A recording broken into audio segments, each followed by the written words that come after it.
35장 9절부터 15절까지만 다 함께 읽도록 하겠습니다. 35장 9절부터 15절까지만 다 함께 읽도록 하겠습니다. 9절부터 15절입니다. 다 함께 읽겠습니다. 시작. 야곱이 밧단 아람에서 돌아오매 하나님이 다시 야곱에게 나타나사 그에게 복을 주시고 하나님이 그에게 이르시되 내 이름이 야곱이지만은 내 이름을 다시는 야곱이라 부르지 않겠고 이스라엘이 내 이름이 되리라 하시고 그가 그의 이름을 이스라엘이라 부르시고 하나님이 그에게 이르시되 나는 전능한 하나님이라 생육하고 번성하라 땅 백성들의 총회가 내게서 나오고 왕들이 내 허리에서 나오리라.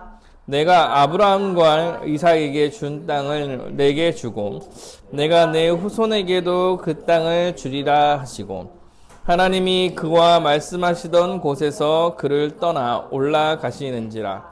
야곱이 하나님이 자기와 말씀하던 곳에 기둥 곧 돌 기둥을 세우고 그 위에 전제물을 붓고 또 그 위에 기름을 붓고 하나님이 자기와 말씀하시던 곳에 이름을 베델이라 불렀더라.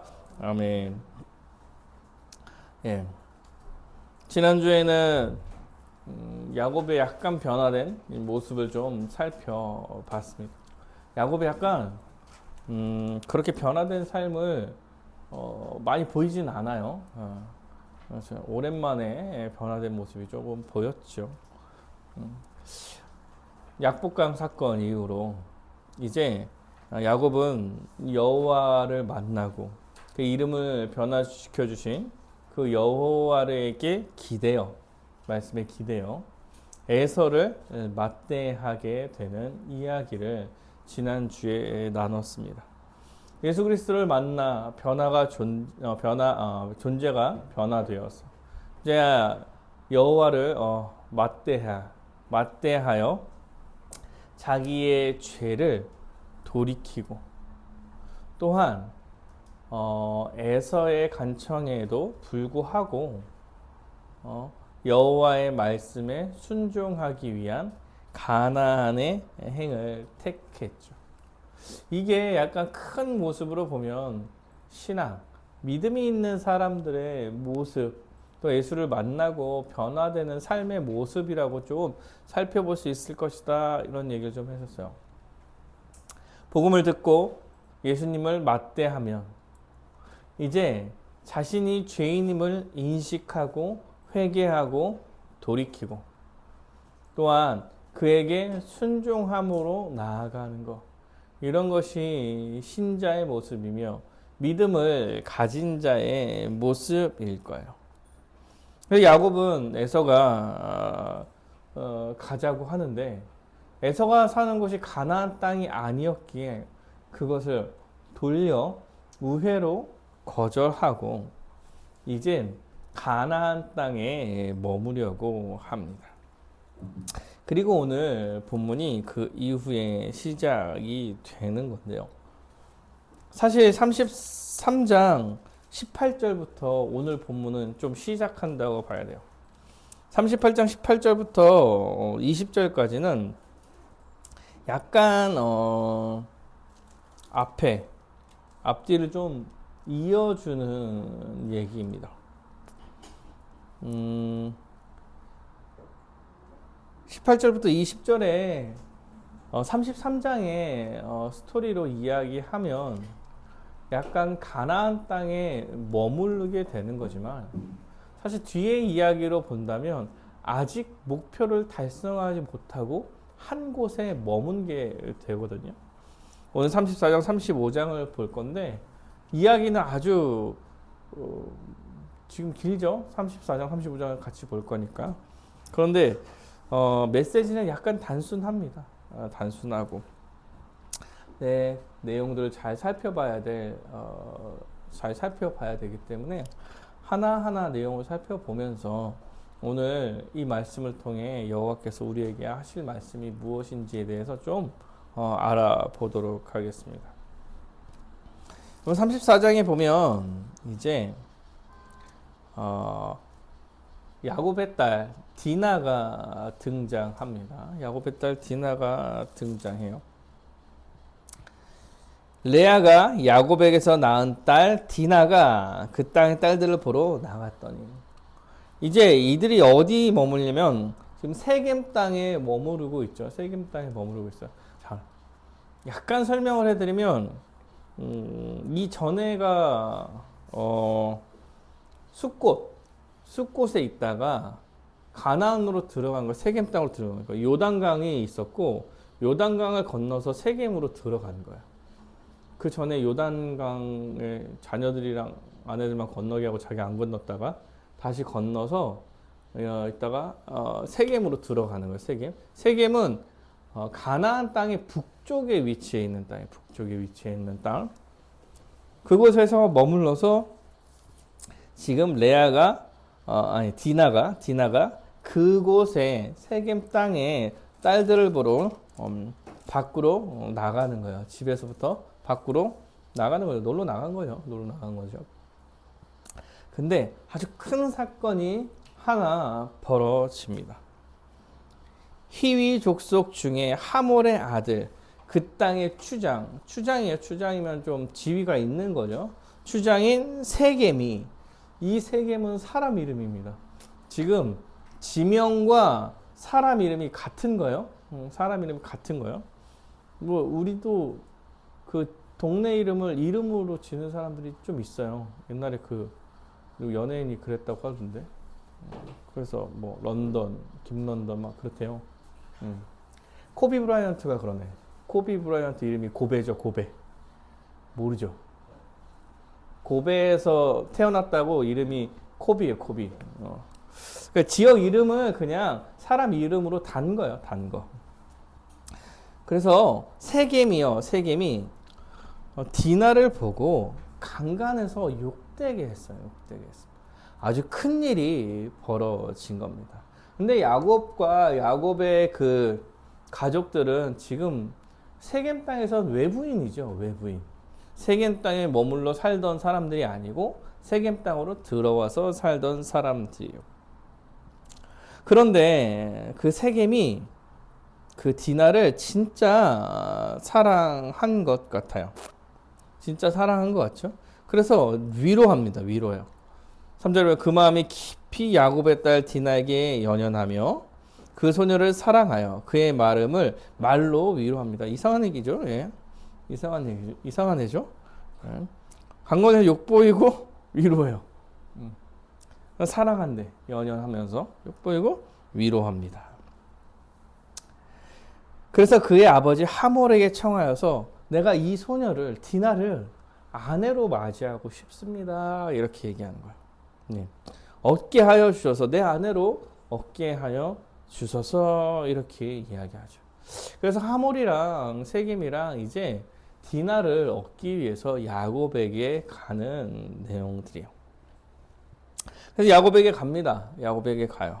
근데 야곱이 전에 그 딸 디나가 그가 더럽혀졌다 함을 들었으나 자기의 아들들이 목축함으로 그들이 돌아오기까지 잠잠하였고, 디나가 강간당했다는 소리를 들었는데 자기 혼자 있으니까 아들들이, 장성한 아들들이 밭에 나가 있으니까 가만히 있는 거예요.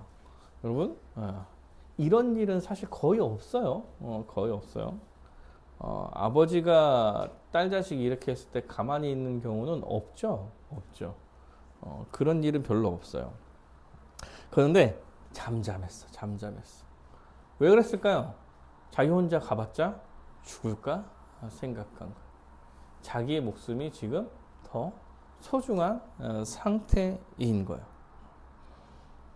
그래서 아들들이 목축함으로 그들이 돌아오기까지 잠잠했다. 이렇게 얘기해요.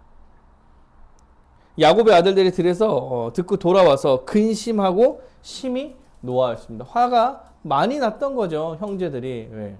동생이 이런 일을 겪었다라는 얘기를 들으니까 화가 아주 많이 나은 거예요. 그리고 이스라엘에게 부끄러운 일이다. 행하지 못한 일을 행하였다. 그래서 화가 많이 난 상태입니다. 아버지는 화를 내지 않았는데 아들들은 화를 내고 있죠. 화를 내고 있어요. 하몰이 그들에게 이르되, 이제 하몰이 이제 그걸 가지고 협상을 하는 것입니다. 하몰이 그들에게 이르되, 내 아들 세겜의 마음으로 너희의 딸을 연연하여 하니 원하건대 그를 세겜에게 주어 아내로 삼게 하라. 내 아들이 당신의 딸을 사랑합니다. 사랑합니다. 그러니까 우리 둘이 결혼시킵시다. 근데 9절에 이렇게 얘기해요. 너희가 우리와 통혼하여 너희 딸을 우리에게 주며 우리 딸을 너희가 데려가고. 통혼하자는 우리가 민족이 섞이자 이런 얘기를 하는 거죠. 당신의 딸을 우리한테 주고 내 딸을 당신의 아들이 데려가고 우리가 같이 여기서 삽시다. 지금 이런 얘기를 하고 있는 거예요. 여러분, 이스라엘 백성한테 통혼은 굉장히 중요한 문제입니다. 중요한 문제예요.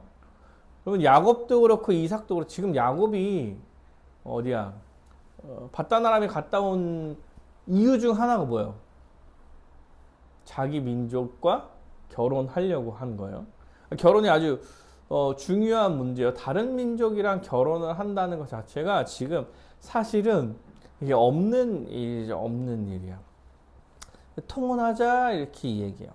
그리고 그 아버지가 얘기하는 거예요. 우리가 땅도 있고 우리가 지금 넓은 땅도 있다. 너네들 여기서 번성해서 살면 되지 않냐.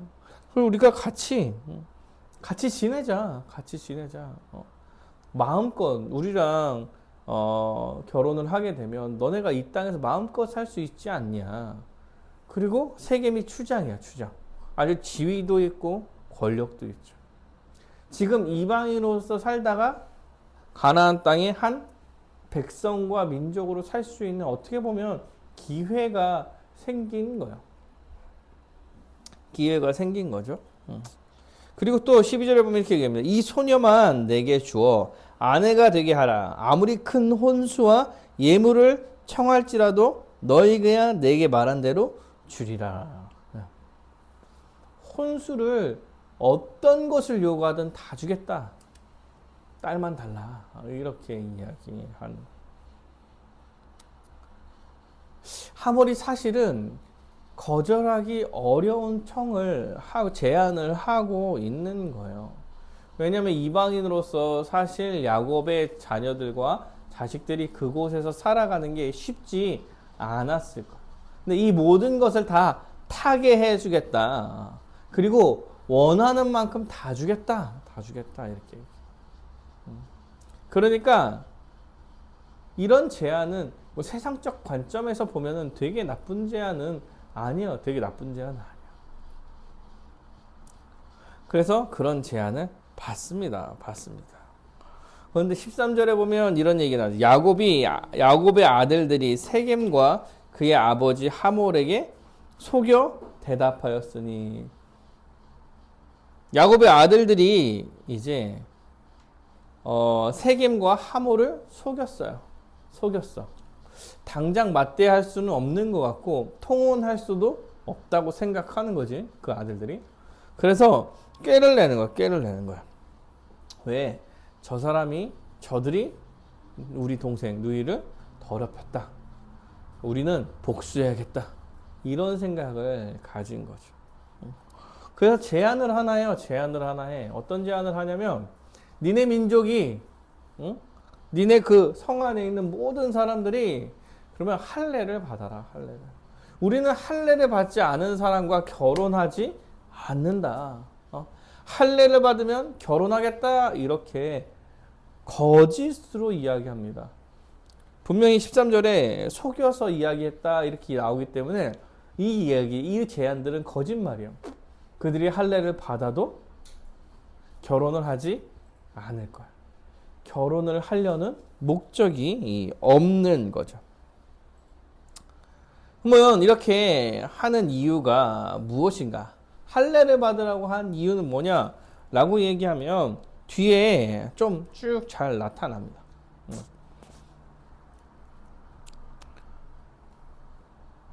이제 거짓을 이야기하고 하몰과 세겜이 할례만 받으면 결혼을 하겠다고?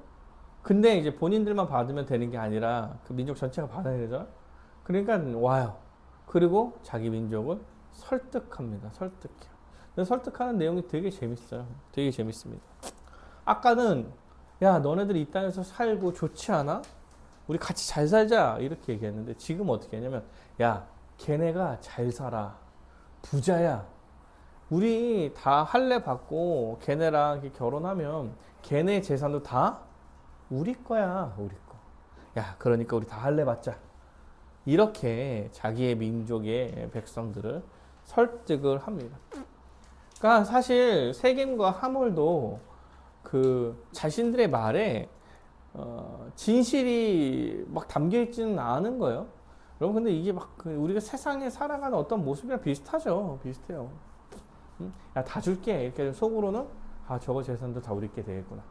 이런 생각을 갖고 이야기하고 있는 거죠. 근데 야곱의 아들들이 그럴 생각이 없어요. 그럴 생각이 없어요. 그 성 안의 모든 사람들이 할례를 받기로 동의하고 할례를 받습니다. 할례를 받아요. 여러분 할례를 받아보셨죠? 할례를 받아보셨죠? 움직이기가 어렵습니다. 움직이기가 굉장히 어려워요. 굉장히 어렵죠.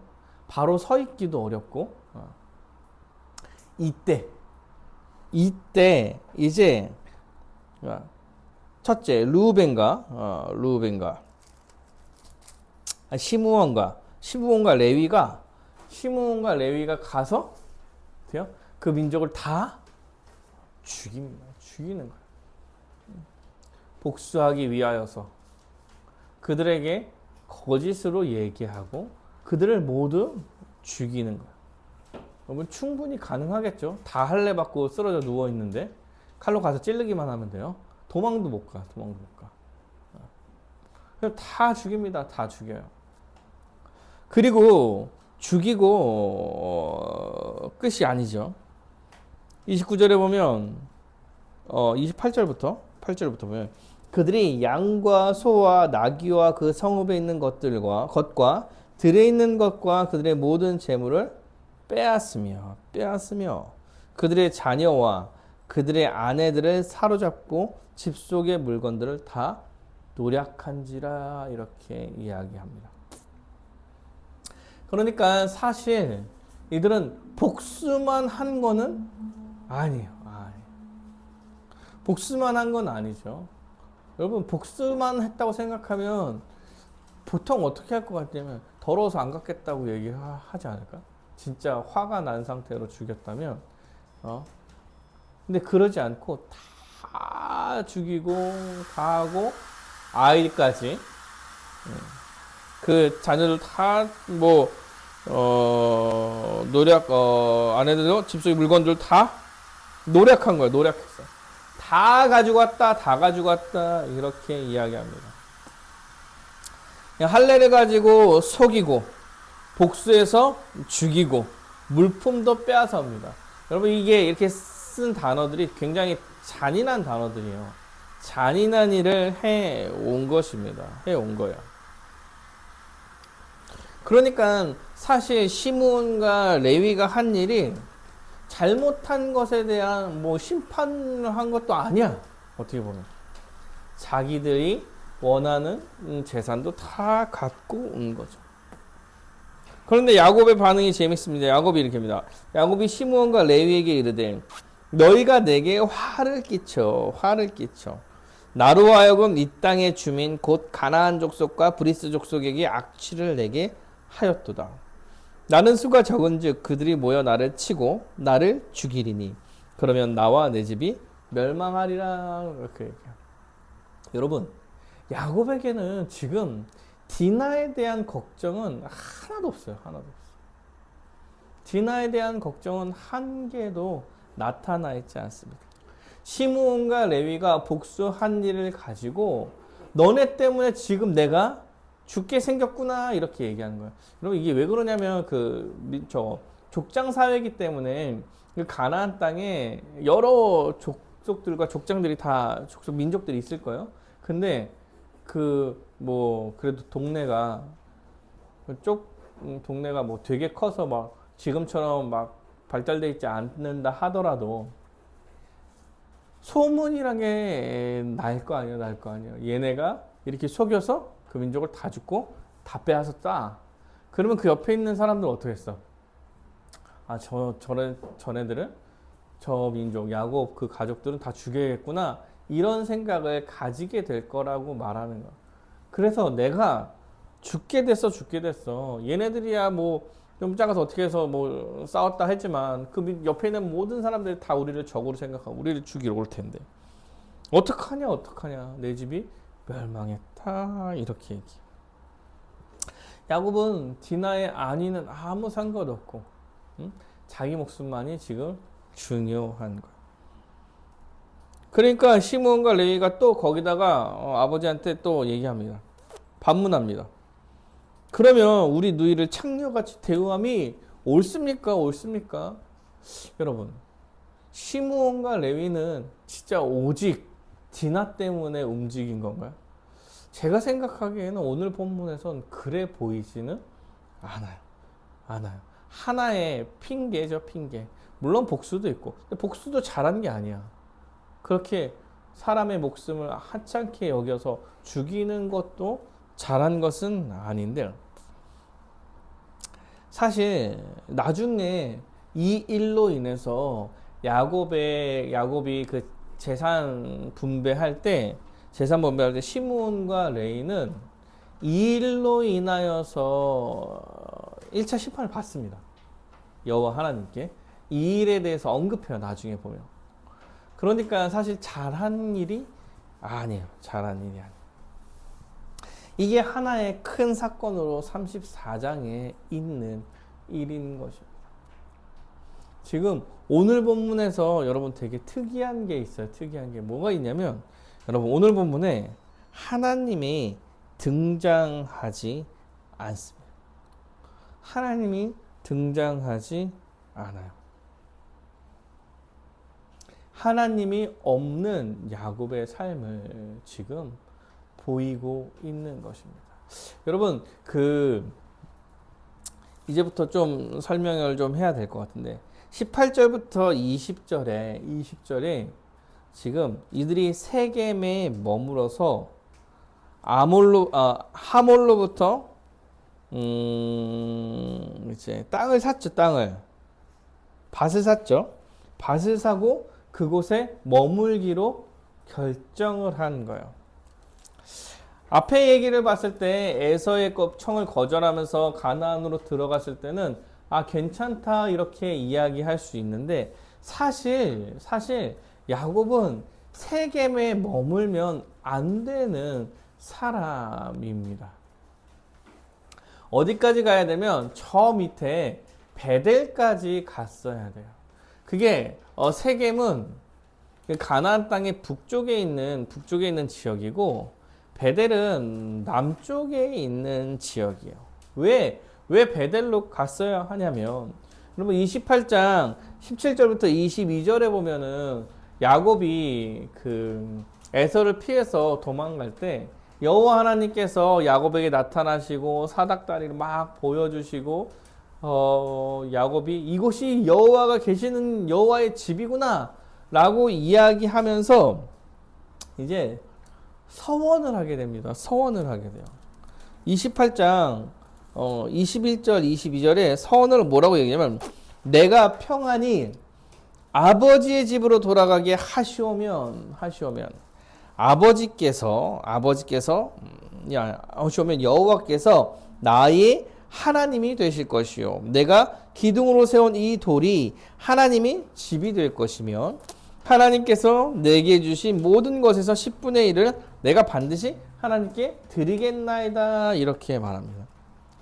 지금 평안히 아버지의 집으로 돌아오게 하시오면이에요. 근데 이 돌이 하나님의 집이다 이렇게 얘기해요. 베델이란 뜻도 하나님의 집이란 뜻이라고 제가 말씀드렸어요. 그러니까 사실 여호와 하나님께서 바다나람에서 너네들 고향으로 가라 약속했던 그곳으로 가라라고 이야기할 때 이들이 가야 하는 최종 목적지는 베델이에요. 베델. 이곳에 와서 와야만 나의 하나님이 될 것이고 또 내가 구dun을 세운 것에 하나님을 섬기고 10분의 1을 반드시 하나님께 드리겠습니다. 이렇게 약속한 곳이 이곳이라는 거예요. 베델이라는 거예요. 근데 지금 이들이 세겜 땅에 머무르는 거예요. 머무르는 거예요. 왜냐면 여러분 그 33절과 34절 사이에는 시간이 좀 있습니다. 왜냐하면 자식들을 낳고 그 바다나람을 떠났죠. 그리고 지금 세겜에 머무른 건데 지금 자녀들이 어떻게 됐어요? 장성했어. 자녀들이 장성했어요. 이 이야기는 세겜에서 머물러 오래 살았다고 이야기하는 거예요. 세겜 땅은 되게 좋은 땅이에요. 좋은 땅. 기름지고 살기에 굉장히 좋은 땅이고 베델은 그런 땅은 아니에요. 그러니까 지금 야곱과 야곱의 가족들이 세겜에 도착해 보니 여기가 살기가 너무 좋아. 그래서 베델을 잊어버리고 이 땅에 머물러 이 땅의 사람들과 함께 지금 동화되어 살아가고 있는 거예요. 그러면서 하나님이 없는 삶, 하나님이 없는 모습을 지금 하나님이 없는 모습의 삶을 지금 살아가고 있는 것입니다. 여호와 하나님이 등장하지 않으심으로써 지금 야곱의 가족의 삶이 여호와 하나님이 없는 삶임을 지금 보여주고 있는 거예요. 디나가 그 땅의 딸들을 보러 나간다라고 이야기하는 것도 마찬가지입니다.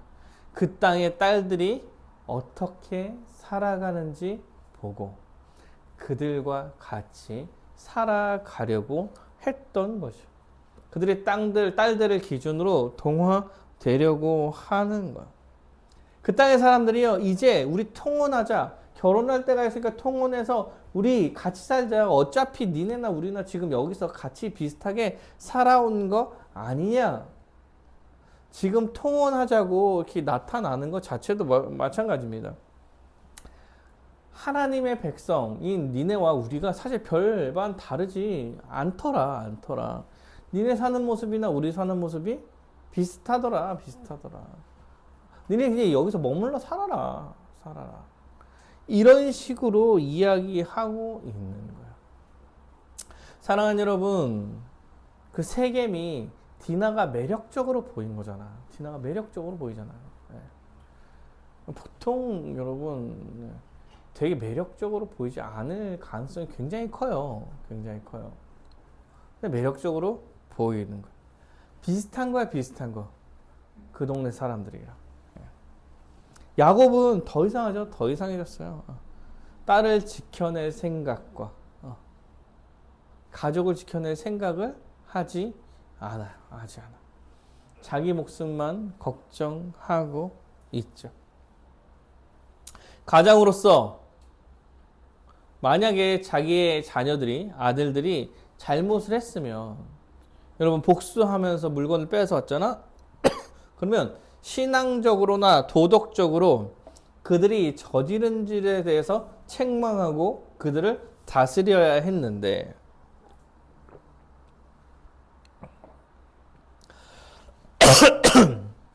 야곱은 그냥 자기 목숨만 중요한 거예요.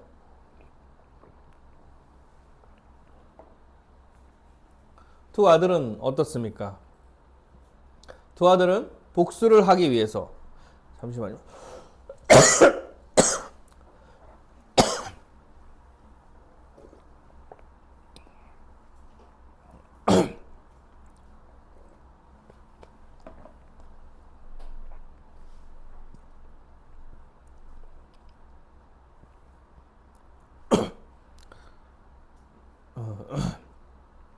두 아들이 복수를 하기 위해서 결정한 게 뭐냐면, 할례를 가지고 거짓말을 하는 거. 할례를 가지고 거짓말. 그러면 할례는 여호와 하나님께서 이스라엘 민족한테 준 거룩한 예식이에요. 거룩한 하나님 나라의 백성이냐 아니냐를 분별해 주는.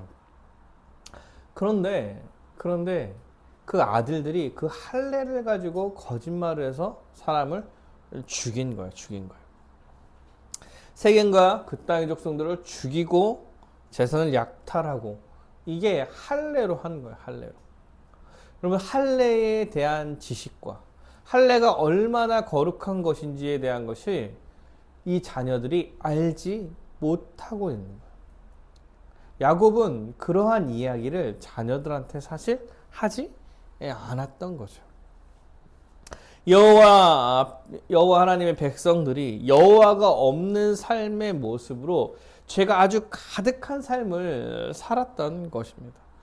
여러분, 총체적 난국이죠. 총체적 난국이에요. 야곱의 인생 가운데 괜찮아 보이는 일이 사실 별로 없어요. 지난주가 조금 괜찮아 보였고 사실은 별로 없어요. 여호와 하나님께서 밥다라면서 편안하게 갈 수 있게 해주시고, 에서를 만날 때도 힘을 주시고, 그럼에도 불구하고 여전히 자신의 안위만을 추구하고 여호와 하나님이 아닌 세상 가운데서의 안식을 찾고 있었던 거예요. 그래서 그곳의 삶을 되게 추구하고 있었던 것입니다. 베델로 갔어야 하는데 그 약속조차 지키지 못한 채 야곱은 그렇게 여호와로부터 멀어져 가는 삶을 살아가고 있었던 거죠. 그의 자녀들도 마찬가지입니다. 그의 자녀들도 마찬가지예요. 그 땅에 이미 동화되어 죄가 있는지 없는지도 모르는 삶을 지금 살고 있는 거예요. 사랑하는 여러분, 이런 모습, 아주 진짜 죄악의 아주 명백한 34장은 진짜 너무 처참한 모습인데 여호와 하나님께서 이 모든 것을 다 인지하시고도 오래 참으시고 이 야곱에게 나타나 주십니다. 35절에 보면 이렇게 나와요. 하나님이 야곱에게 이르시되 일어나 베델로 올라가서 거기 거주하며 내가 내 형 에서의 낯을 피하여 도망하던 때에 내게 나타났던 하나님께 거기서 제단을 쌓아라 하신지라. 여호와 하나님께서 베델을 기억해서 베델로 가라고 이야기하는 거죠. 원래 너가 가야 될 곳이 그 베델이야, 이렇게 말하고 있는 거예요. 이에 야곱이 자기 집안 사람과 자기와 함께 모든 자에게 이르되 너희 중에 있는 이방의 신상들을 버리고 자신들을 정결하게 하고 너희의 의복을 바꿔 입어라, 이렇게. 이제 또 야곱은 정신을 차리죠. 그래도 야곱의 장점은 바로 잘 돌이킨다는 거예요. 잘 돌이킨다. 얘기하면 그래도 돌이켜. 너희 중에 이방의 신상들을 버리고 정결하게 하고 의복을 바꿔 입어라, 이렇게 얘기해요. 여러분, 의복을 바꿔 입는다는 얘기는 그곳에서 살아서 그곳에 동화되어 살았던 옷을 벗어버리고 이스라엘 백성 전통 옷으로 입고 너네들의 정체성을 다시 한번 기억하고 이방의 신상들, 그들의 모습, 그러니까 여호와의 하나님의 백성으로서 살았던 그 모습들을 여호와 하나님의 백성으로 살지 못했던 그 모습들, 그 이방을 우상을 숭배하던 모습이죠. 그 모습들을 다 버리고 그 땅에 동화되어 살아왔던 그 모든 것을 다 버리고 이렇게 얘기하는, 버리로. 이제 우리가 일어나 베델로 올라가자, 이렇게 이야기합니다. 4절에 보면 진짜 웃겨요. 그들이 자기 손에 있는 모든 이방의 신상들과 자기 귀에 있는 귀고리들을 야곱에게 주는지라. 실제로 그러면 그들은 실제로 우상을 갖고 있었던 거야. 맞죠? 버리라고 하니까 우상을 갖고 있다, 우상을 갖고 와서 이렇게 버리는 거잖아요. 귀걸이도 우상을 숭배하는 하나의 우상 숭배적 측면에서의 귀걸이를 얘기를 하는 거거든요. 그것도 그냥 갖다 내는 거예요. 이거 뭐냐? 그들은 그 땅에 동화돼서 우상을 숭배하며 그 사회적인 모든 그 문화에 동화되어서 살았다는 것을 지금 의미하고 있는 거예요. 그것을 세겜 근처 상수리 나무 아래 묻어라.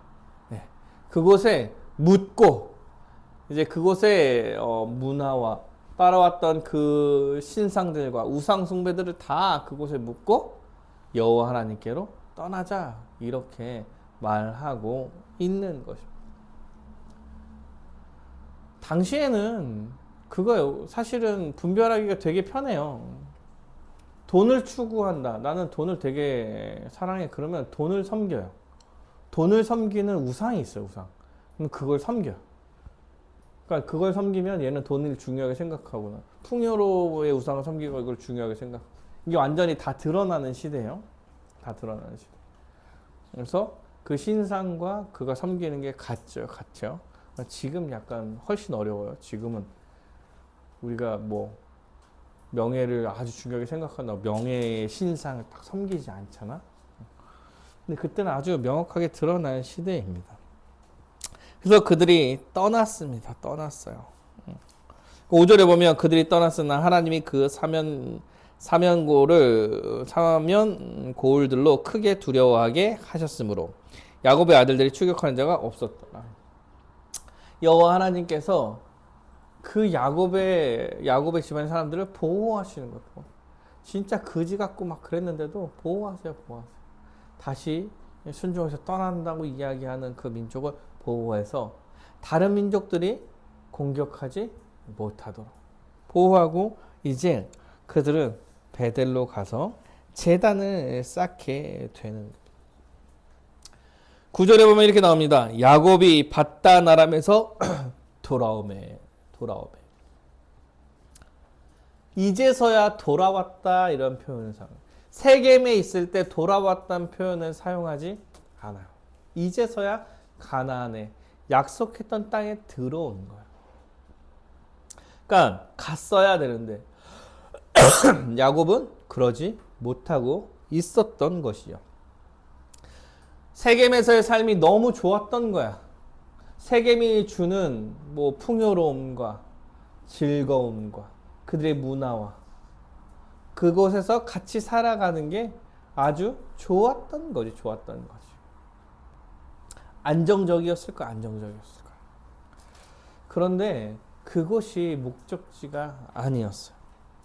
야곱이 밧단아람에서 돌아오매. 이제 베델에 왔을 때야 비로소 돌아왔다라는 표현을 사용하는 것입니다. 그리고 약속해 주십니다.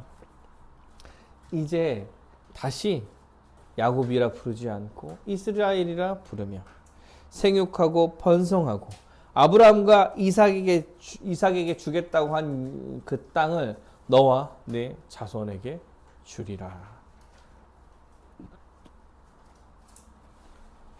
여호와 하나님께서 야곱에게 다시 한번 약속하시고 복을 허락하시고 그 백성을 지키시고 야곱이 떠난 후에 다시 그곳에 기둥을 세우고 야곱은 베델을 기념하며 오늘의 이야기가 끝나게 됩니다. 적응을 해보면 이런 생각을 좀 할 수 있을 것 같아요. 말씀을 좀 마무리하면서 이야기하려고 하는데 야곱은 세겜의 안주함으로 얻은 쓴 열매를 통해서 다시 자신을 돌이키게 되는 거예요. 세겜 땅에서의 삶이 너무나 좋아 보였고 즐거워 보였고 풍요로웠으며 자신에게 안정감을 가져다주는 그러한 땅이라고 생각했던 거예요. 여호와 하나님의 백성으로서 여호와께 순종하며 그의 뜻에 따라서 구별된 백성으로 사는 것보다 그에게 동화되며 살아가는 것이 정말 더 좋은 삶이라고 여기며 살아왔던 거예요. 아니 그렇게 살아오지 않아도 난 여호와의 하나님의 백성이야 라고 생각하면서도 이것도 좋고 저것도 좋아. 이 신상도 데리고 오고 저 신상도 데리고 오고 이런 식의 삶을 살아왔던 것입니다. 사랑하는 여러분, 야곱의 모습이 정말 신자들의 모습이랑 어떻게 보면 되게 비슷한지 몰라요. 신자임에도 불구하고 하나님과 더불어 함께 섬기는 우상이 있는지 우리는 우리의 삶을 돌아보아야 할 것입니다. 그때는 좀 편했을지도 몰라요. 어떻게 보면 야곱의 시절에 분명히 좀 분별하는 게 좀 편하죠. 내가 섬기는 우상이 있으면 그걸 추구하면서 살아가는 것이니까. 그런데 신상을 가지고 있지 않잖아. 우리는 외적 신상을 가지고 있지 않기 때문에 예민하고 잘 분별하면서 살아가야 하는 것입니다. 사랑하는 여러분, 우리는 구분된 백성이에요. 세상과 구별된 백성입니다. 여호와 하나님께서 부르셔서 세상과는 구분된 삶을 살라고 우리를 부르시며 신자의 삶과 교회적 삶을 나타내 주신 거예요. 그런데 신자의 삶이 세상에서 살아가는 어떠한 사람들과 아무 차이가 없다라고 생각하면 여러분, 우리의 삶을 고민을 해 보셔야 하는 거예요. 나는 다른 우상을 또 섬기고 있는 게 아닌가. 교회를 다닌다고 이야기하고 신자라고 말하고 있긴 하지만 우리의 삶의 모습은 정말 다른 것을 섬기고 있는 게 아닌가 돌아봐야 한다는 거예요. 돈을 섬기나 명예나 성공 아니면 안정감. 나는 이게 있으면 안전할 것 같아. 집이 있고 차가 있고 1년에 뭐 한두 번 해외여행을 할 수 있고 그 정도 벌고 그러면 안정감을 가질 수 있잖아. 세상 사람들이 이야기하는 거죠. 주 예수 그리스도의 십자가의 은혜 외에 다른 것이 안정감을 준다라고 생각하며 살아가는 거죠. 그것을 찾기 위해서, 그걸 구하기 위해서 온 힘을 다해서 살아. 아니면 일시적인 재미와 쾌락을 추구한다던가. 아니면 로맨스 같은 것도 있어요. 로맨스. 이 사람이 아니면 안 돼. 이런 것들. 나는 절대 포기 못해. 신앙보다 이 사람. 아니면 꿈 같은 것도 있죠. 오직 꿈을 성취하기 위해서 온 힘을 다해 살아가는 사람들. 사랑하는 여러분, 그게 야곱이 세겜 땅에서 살아온 삶의 모습들인 거예요. 나 하나님의 백성이지만 그곳에 편하게 좀 살아야지. 그들이랑 조금 동화되어서 그들처럼 물질이나 아니면 뭐 명예나 이런 것들을 추구하면서 살아왔던 거예요. 아들들은 어땠습니까? 아들들은요, 주 예수 그리스도의 복음, 아니 여호와 하나님에 대해서 굉장히 무지했어요. 할례가 어떠한 것인지도 모르고 그 할례를 복수에 이용했던 거죠. 교회를 다니는 신자라고 말하고 그 교회를 핑계로 자신의 유익을 찾으면서 살아오는 거예요. 신자로서 열심히 잘 살아가. 여러분, 이런 게 기복신앙이 이런 거의 한 측면인 건데, 신자로서 열심히 살아가. 그리고 이거는 왜 안 주냐고 주님 앞에 얘기하죠. 나 이렇게 열심히 사는데 하나님 나 성공하게 해줘야 되는 거 아닙니까? 여러분, 그 열심히 신앙생활하는 이유는 뭐야? 이러면 열심히 신앙생활하는 이유가 뭐야? 그러면 성공하려고 하는 거. 그의 삶의 목적은 성공에 있는 거지 열심히 신앙생활에 있는 게 아니죠. 신앙이라는 것에 아주 무지해서 신앙을 자기의 욕심과 어떻게 분별해 내지 못하는 삶을 사는 거예요. 여호와에 대한 무지로 인해서 믿음과 사랑이 식어가고 우상을 숭배하는 삶을 살게 된다는 것입니다. 자기 생각과 자기 견해, 내가 생각하기엔 내 의견은, 사랑하는 여러분, 교회는 내 생각과 내 의견이 중요한 곳이 아니죠. 아니죠. 왜요? 뭐가 제일 중요해요? 교회는 머리 대신 주 예수 그리스도의 교회예요. 성경에서 말하는 바가 무엇이냐가 가장 중요한 핵심적 역할이고, 또한 거기에 순종하면서 살겠다고 다짐한 성도들이 있는 거지. 내가 생각하기에, 아니면 내 신앙적 경험에서는 이렇게 하는 게 맞아. 여러분, 굉장히 무지한 거죠. 무지한 거예요. 그러면 이러한 우상 숭배와 같은 신앙생활을 타개하고 이겨내기 위해서 뭐 해야 되냐? 뭐 해야 되냐? 여러분, 신자에게는 아주 단순한 결과뿐이 없어요. 단순한 것뿐이 없어요. 뭘 해야 될까요? 주의 말씀을 잘 분별하고, 말씀에 따라 기도하고, 또한 여러분, 성도의 교제를 힘써 나눔으로 피차 가르치고 위로하고 상의하고 도우며 신자의 삶이 어떤 모습인지 서로의 삶 속에서 교제하면서 배워가는 것입니다. 신앙생활에는 되게 특별한 게 있는 게 아니에요. 말씀과 기도에 충실하며 말씀이 전해지는 곳에 서기 위해서 노력을 하는 거죠. 노력하는 거예요. 예배. 여러분, 예배에 빠지지 않기 위해서 힘써 노력해 가는 거예요. 왜? 그 예배가 은혜를 집약적으로 다 누릴 수 있는 모든 요소가 예배 안에 들어가 있기 때문에 그렇습니다. 그 예배의 말씀을 기억해 가는 거죠. 그리고 또 매일의 삶 속에서 말씀을 보면서 자신을 돌이키는 것, 돌아보는 것, 성경을 배우는 자리에 서려고 노력하는 것, 기도의 자리에 서기 위해서 힘쓰는 것, 매일매일 기도로 살아가는 것, 그리고 교회 안의 성도들의 교제에 적극 참여함으로써 서로 피차 배워가고, 온유하고 겸손하고 사랑하고 받아들이는, 그로 인해서 누리는 복을 알게 되는 그런 교제를 잘 해 나가는 것, 이것이 우리가 우상을 숭배하지 않고 하나님 나라의 백성으로 살아가려는, 힘써 살아가려는 노력인 거예요. 노력인 거예요. 사랑하는 여러분, 우리는 분별하며 살아가야 합니다. 분별하며 살아가야 돼요. 뭐가 신자의 삶인지, 뭐가 아닌지를 분별해 나가야 하는 것입니다. 되게 교묘하게 세상은 유혹하겠죠.